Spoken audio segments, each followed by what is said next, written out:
Hello, everybody. Corky Alexander back again. I wanted to do a video on what it means to be a traveling musician. Um, and really, this is the big thing in my life right now is uh, encountering other cultures, and that's what I teach over here at the college, intercultural studies. I don't talk about that much on these videos, but um, I spent quite a bit of time uh, since the 90s traveling and being immersed in other cultures such as Latin America, uh, Native American tribal reservations, places like this, and traveling throughout North America too, doing music in different ways. I noticed that a lot of you that watch my videos are, you know, 55 and over. So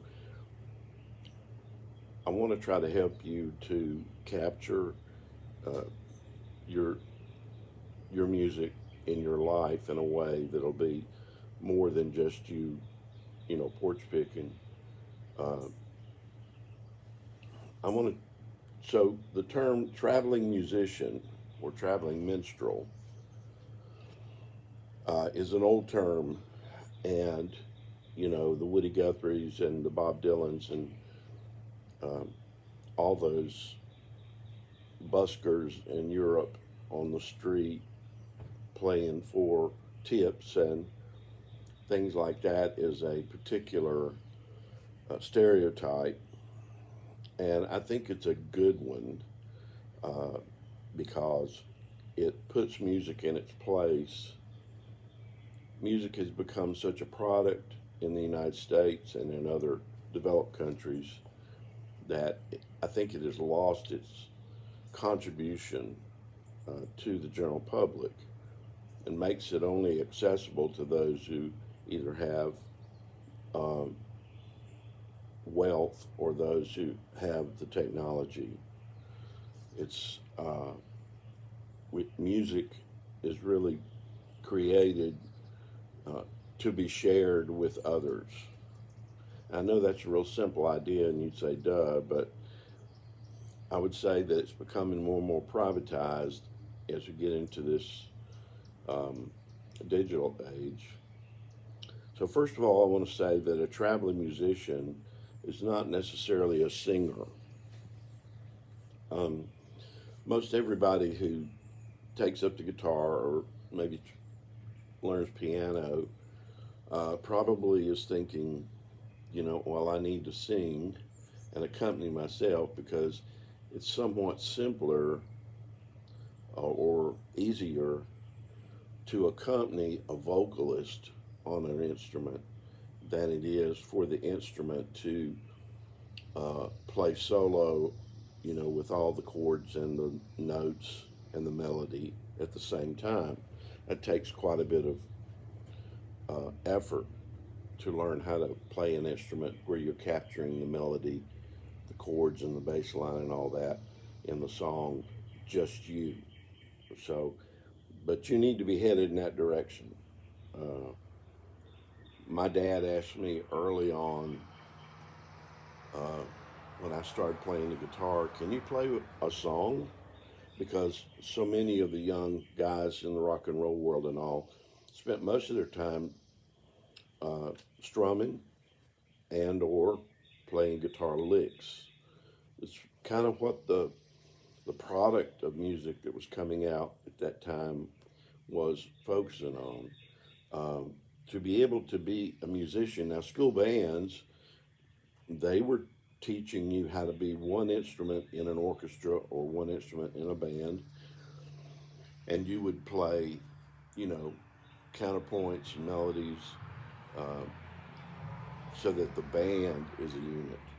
But the idea of a traveling musician is not someone with a band. It's somebody who is portable, who can go to a faraway place uh, and play music.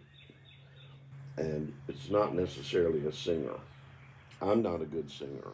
I sing, but I just sing because Johnny Cash and Bob Dylan told me I could. So um, there's a time to sing, but the main thing is you need to become a musician. Secondly, a traveling musician is not necessarily paid. Um, One of the great things that I have that I enjoy about playing guitar is that I have played for so long, 55 years, and I have played in so many different contexts and different kinds of music, and I have learned how to transpose songs in other keys uh, for the vocalist to be able to sing them, so forth like that. So often someone will say, "Hey, we're having a picnic this Saturday. Bring your guitar." Okay. And I bring my guitar, and it's not like Guitar Center where I might just be sitting there playing Iron Man, you know. I actually come there with an acoustic guitar, and if they want to sing Do Lord, or if they want to sing Kumbaya, or they want to sing, you know, I want to hold your hand, I can jump in different keys and make it happen. The group can sing and have accompaniment, and that's just really a great skill to have. So it necessitates you learning, you know, all your chords, and this is a place where strumming is very appropriate. Is when you're just playing guitar or banjo or piano or whatever, and there's a group singing, then you can accompany them. Um, and once you learn your number system, like the Nashville numbering system, where if we're in the key of C, C is 1, F is 4, and G is 5. If you know the three chords in the truth thing, uh, then you can jump in another key, and you know that in the key of B, the 1 is B, E is a 4, F sharp is a 5, so, things like that. So you need to learn how to transpose chords in your playing guitar. So not necessarily paid. You might be anywhere. You might be on the street and nobody's donating. I played whole year at a pizza restaurant in South Dakota, 4 tips. Sometimes I got tips, sometimes I didn't. But I just played music, you know. And thirdly, a traveling musician is not necessarily a songwriter. Uh, it kind of leads to that because you're by yourself and it's personal, and so becoming a kind of singer songwriter it kind of happens because if you're feeling kind of poetic, you might write some lyrics, and then every time we learn new licks and things, they inspire us to maybe build a song around this passage, you know. But not necessarily a songwriter because the people have all of the popular songs in their collective memory, um, but you need to learn to play those. Like, do you know how to play "This Land Is Your Land," or do you know how to play uh, "Drift Away," or do you know how to play "Yesterday" by the Beatles, or do you know how to play uh, "Joy to the World," the Christmas Carol? Do you know that? And these Christmas carols are not easy because they're European. Sometimes they have chords that change every word, but it's necessary for you to be able to play "Joy to the World." Alabama is the most biodiverse state, I think, in the union. I was told the other day, and all that biodiversity is trying to get in my face and my nose, and I just had to swat him away. Okay, uh, so the you don't have to be a songwriter because the idea is the people have all these popular songs in their collective memory, and so when they start singing them, if you know them, then you join in. And what this involves is not you stopping everybody and saying, "Okay, I'm in the key of C. Everybody sing Bach." You you don't do that. People will just start singing. They'll raise the song, as the African Americans say, and then you just jump in there and learn how to. Oh yeah, that's where they are, and you'll discover some very interesting things when you do that. Uh, I played for 8 years in Tennessee for a center of disabilities, and there were a lot of Appalachian people in there. When Appalachian people start just singing a song, strangely enough, majority of the time they're going to be in the key of D. And this is a discovery I made just over the years. Uh, that's very interesting to me, and I think it's very interesting because D is not known to be the most popular piano key. It's stringed instruments, and honestly, that's probably all based on the European fiddle tunes coming over here and all that. That's another talk. Uh, a traveling musician is not necessarily an electronics person. This is really important to remember right now. You don't have to have a guitar that plugs in. If you're in a group of people, matter of fact, if you do plug it in and you're cranking it and you're going up and down with these volumes as though you were playing on stage, um, it loses the effect, and it doesn't join the people. It becomes another thing. The one experience I had at that pizza restaurant was the year that I played every Friday night or Saturday night. Uh, I was on the same level of the floor as the customers, and for those that sat at the nearest table to me, they could reach around and shake my hand. I was sitting in a chair in the corner. So if they wanted to say, "Do you know um, Country Roads by John Denver?" and then he could just like turn around and look at me and ask that. And sometimes I knew him, sometimes I didn't, and sometimes I did something else. But but years later, that same restaurant built a stage for the singers. This is the thing that happens when something becomes successful. Somebody tries to fix it. All right, and you don't need to fix uh, guitar music and singing in a room with people. There's nothing else needs to be added.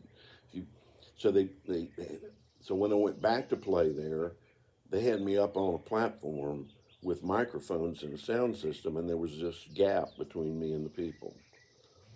And so no longer were they able to just look up at me and ask me a question.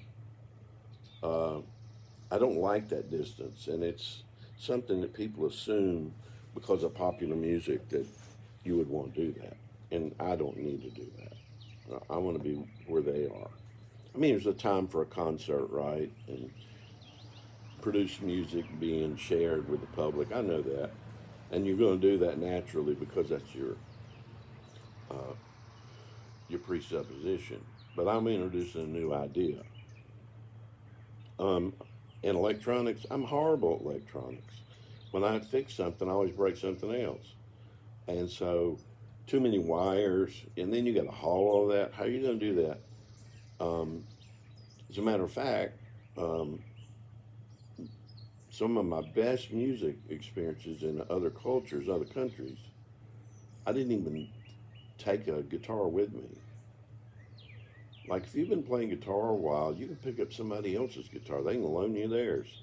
And I went to Colombia, South America, and I accompanied a man. He was playing acoustic guitar. Well, they had a Stratocaster and a little amp there.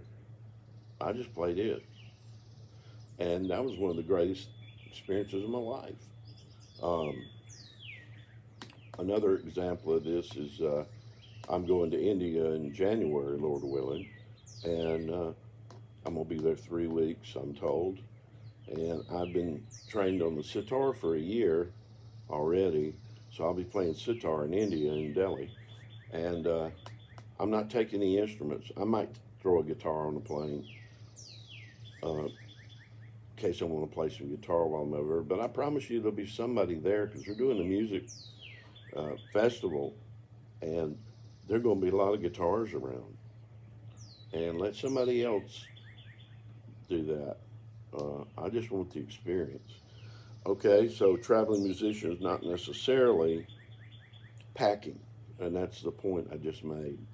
You're not necessarily packing gear. Uh, if you're a piano player, there are so many pianos sitting around everywhere, people's homes, public places. You go to a mall, there'll be a grand piano there, and a great piano player can just sit down and play it. When I was in London, I visited uh, John Wesley's house, and there was an organ there. They asked me to play it, uh, and I played that organ. I didn't play it really great, but I did play it, and it was a music experience for the people to hear me play Amazing Grace on the organ. When I was in Tulsa, I visited Leon Russell's recording studio, the church studio, and I was in a tour group.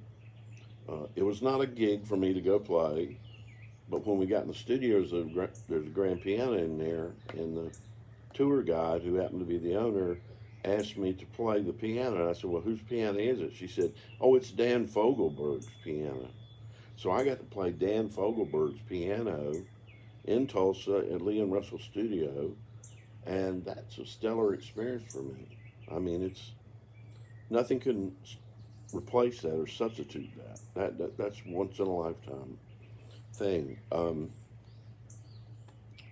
A traveling musician is not necessarily a recording artist. You know, one of the tricks about all this is some of the best music experiences I've ever had over the years. There's not been anybody there to video it, or they wouldn't video it, or they would video it, but they'd never send it to me. Okay, it's a real issue now where everybody's got a phone. I don't need to be taking a picture because there are 5 people with camera phones taking them of the same experience. Uh, and I appreciate them taking a picture of me playing or recording me playing, but how about sending it to me? Okay, I get that's a freebie I give you right there. That's a real problem these days. Uh, there is a time to get in the studio, as I've done. I've recorded in the studio with other groups and other singers. South Carolina, Memphis, Tennessee, Atlanta, Georgia, Muscle Shoals, Alabama. I've recorded in studio with other people. And then I've done 100 songs of my own that I wrote, and recorded and played every instrument, and they're digitally in cyberspace, if you can find them. I mean, maybe 3 of them are on. You can access them by my YouTube channel, but I don't think I could do it. Okay, not be 71 years old. Stuff don't work. Christmas don't work out for me when I try that stuff. Traveling musician is not necessarily a soloist. You know, this is the thing. You know, a soloist is somebody who has to have backup, maybe a track or maybe somebody accompany them. Okay, it's not what I'm talking about. You're not a soloist. You are not a performer. So everybody doesn't have to hush and sit down and listen to you. You can be background music. You say, "Well, I don't want to be music. I don't want to be background music." All right, you won't get to play then. Um, so, you know, I was asked to play 2 8-hour days at a Native American flea market in Kansas, um, right on the Missouri River. And I never spoke a word in 2 days, 8 hours, picking wildwood flower. Uh,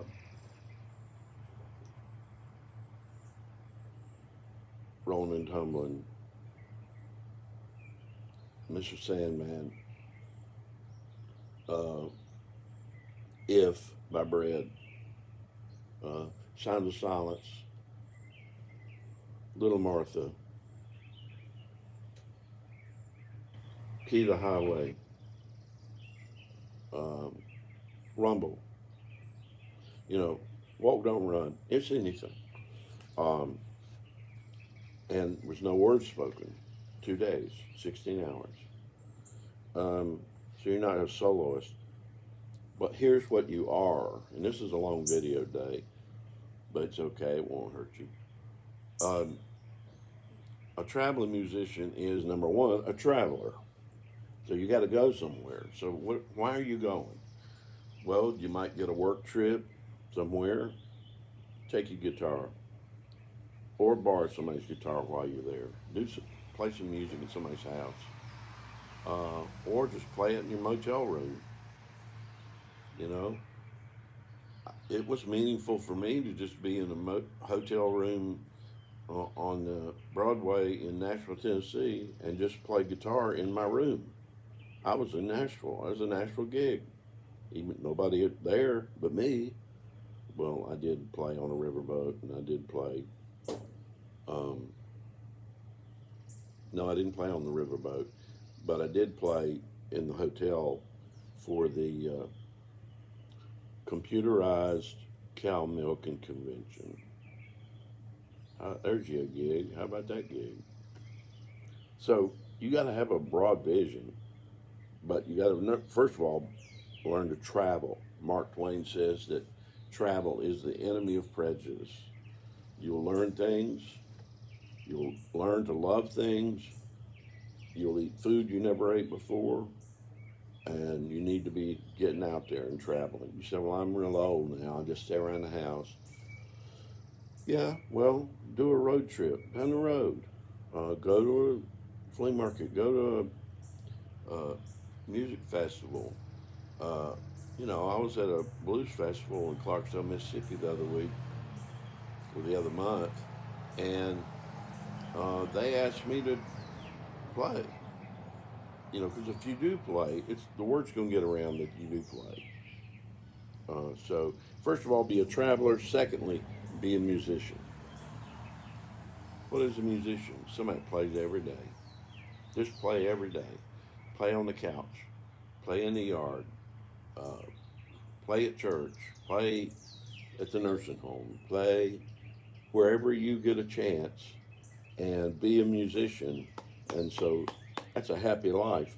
And when I retired from being a pastor, 2006, I had preacher friends that told me, they said, I don't know what I would do if I didn't preach. And I said, I can think of about 100 things. And if you will take that to heart, you won't be lonely and you won't be bored in your retirement. Y'all have a blessed day. All right, see you.